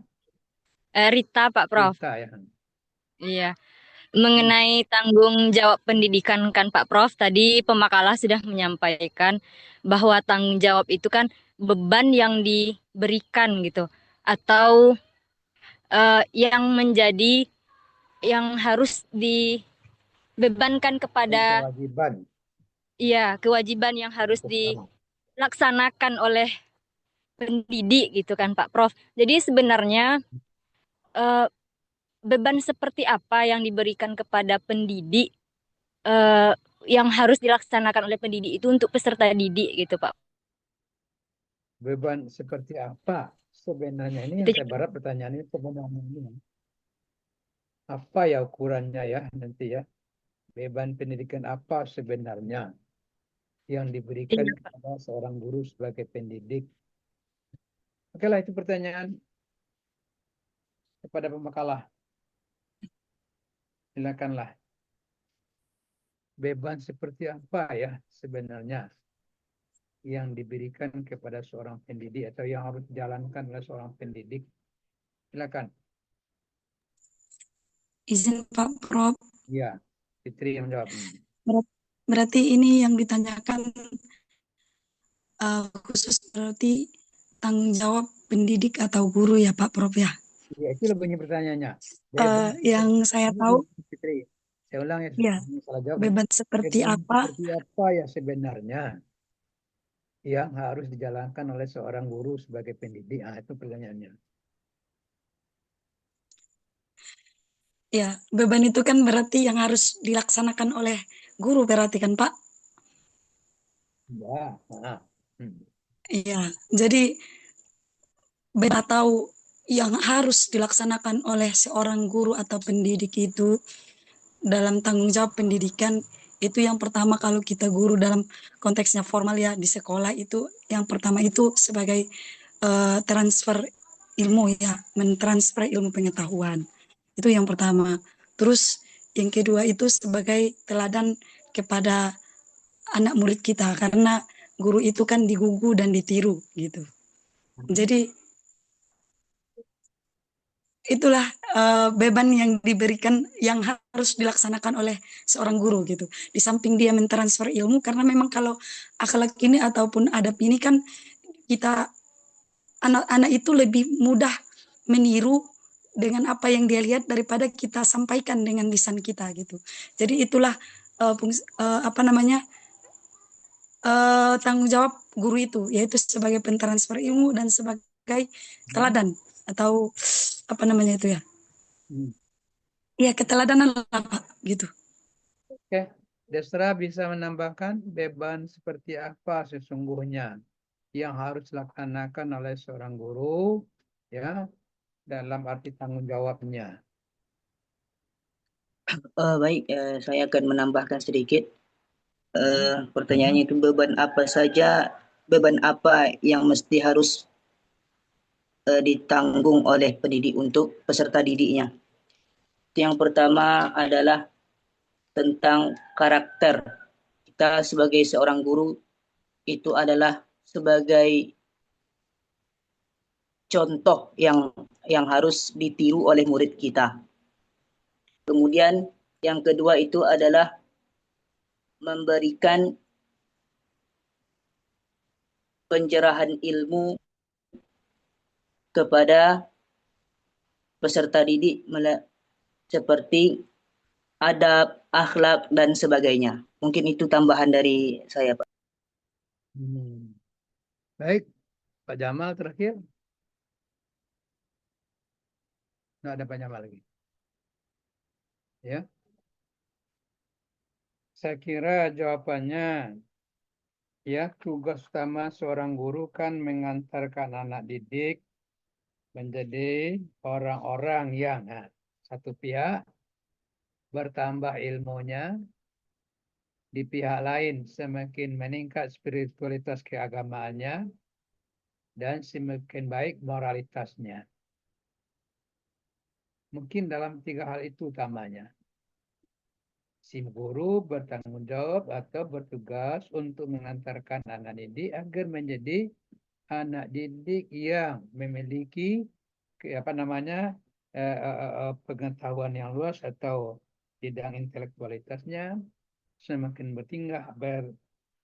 meningkat ketakwaan spiritualitasnya dan semakin baik akhlaknya. Saya kira itu yang bisa kita simpulkan, ya, tanggung jawab seorang guru. Ya, baik, masih ada lagi? Siapa lagi mau tanya? Pak, Atau boleh kalau menanya, Pak.